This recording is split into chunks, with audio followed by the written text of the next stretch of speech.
बहुत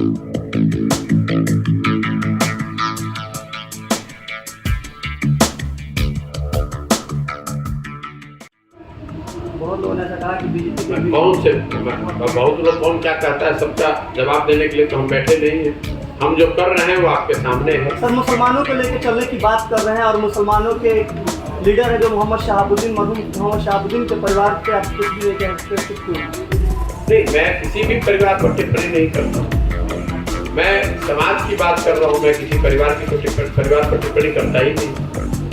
पद यात्रा जो लेकर आप चल रहे हैं उसमें काफी पैसे का खर्च होता है और ये लोग इल्जाम लगा रहे हैं कि आप ये प्रशांत किशोर भी इतना पैसा लाते कहाँ। मेरे भाई, ये हर प्रेस कॉन्फ्रेंस में आपको कम से कम 100 दफे बता चुका हूँ। पदयात्रा का पैसा उन राज्यों के लोगों की मदद से ली जा रही है जहाँ पर पिछले 10 साल में मैंने काम किया है।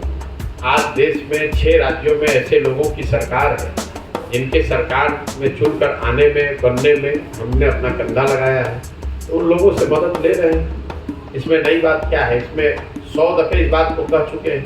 इतना पैसा आता कहाँ से? आप पत्रकार हैं तो आपने मेरे से सवाल पूछा, मेरी जिम्मेवारी है आपको जरूर जवाब दूँ, लेकिन मेरी आपसे अपेक्षा होगी कि अगली बार जब आप तेजस्वी यादव से मिलेंगे तो ये जरूर पूछेंगे कि जब आप बर्थडे अपना प्राइवेट प्लेन पर केक काटते हैं तो पैसा कहाँ से आया था। आप नीतीश कुमार से ये पूछें कि जो अपनी पार्टी चलाते हैं वो पैसा कहाँ से आता है। ये पूछना भी आपका कर्तव्य है। प्रशांत किशोर पर क्या इल्जाम लग रहा है वो बिल्कुल आपको पूछना चाहिए। मेरी जवाबदेही है कि मैं उसका उत्तर भी दूँ, लेकिन पत्रकार होने के नाते आपकी भी जो जवाबदेही है कि आप निष्पक्ष भाव से ये सवाल उन दूसरे लोगों से भी जरूर पूछें। देश के प्रति जो आपकी सोच है बहुत ही सराहनीय है। क्या अगर पार्टी का आप डांस भी करेंगे नई पार्टी बनाने? नहीं, देखिए, जब पदयात्रा शुरू हुई है उसी दिन से मैंने कहा है कि बिहार जन सुराज जो है ये कोई दल बनाकर चुनाव लड़ने का अभियान नहीं, लेकिन ये सामाजिक आंदोलन भी नहीं। ये समाज के जरिए एक नई राजनीतिक व्यवस्था बनाने का प्रयास है। ऐसी व्यवस्था जिसमें अगर दल बने तो दल प्रशांत किशोर नहीं बनाए, कोई एक व्यक्ति, कोई एक परिवार, एक जाति विशेष दल न बनाए, बल्कि समाज के सब लोग मिलकर दल बनाए।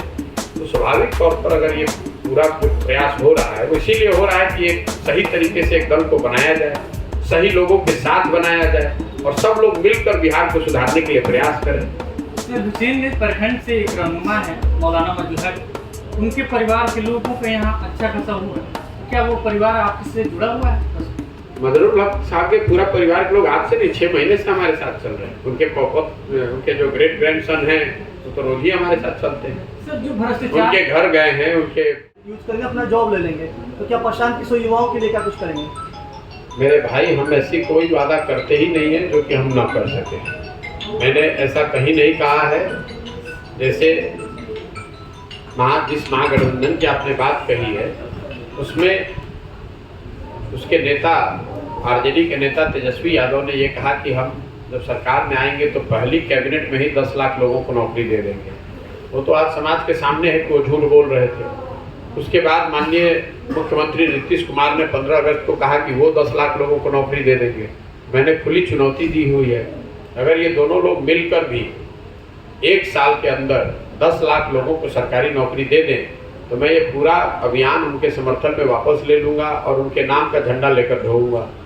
ये लोग समाज को बेवकूफ़ बनाना, कोई भी बड़ी बात कह देना बिना सोचे समझे, उनको ये पता भी नहीं है कि 10 लाख नौकरी देने का क्या खर्च होगा, उनको ये पता ही नहीं है कि 10 लाख नौकरी देने की व्यवस्था क्या की जाएगी।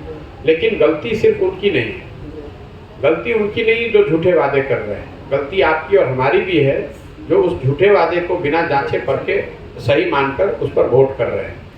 जिस दिन तेजस्वी यादव ने ये घोषणा करी तब बिहार की जनता को ये पूछना चाहिए था कि भाई, आपकी पार्टी की, आपके पिताजी, आपके माताजी की सरकार थी इसी राज्य में 15 साल। उस 15 साल में आपने कितने लोगों को नौकरी दी? और अगर नहीं दी तो आज आपके पास कौन सा ऐसा ज्ञान आ गया है कि आज आप वो नौकरी दे देंगे? उसी तरह नीतीश कुमार ने 15 अगस्त को जब गांधी मैदान से घोषणा की पिछले साल, तो लोगों को ये पूछना चाहिए था कि भाई, आप 17 साल से मुख्यमंत्री हैं, अगर 10 लाख लोगों को नौकरी दी जा सकती है या दी जा सकती थी तो आप इंतजार किस बात का कर रहे थे? पिछले 17 साल में दे देते। तो ये बातें तो भरी दोपहरी में आंख में धूल झोंकने वाली है। मैंने ये कहीं नहीं कहा कि युवाओं को कितने नौकरी दी जाएगी। मैं ये कह रहा हूँ कि बिहार में स्ट्रक्चरल चेंज की जो ज़रूरत है वो है शिक्षा।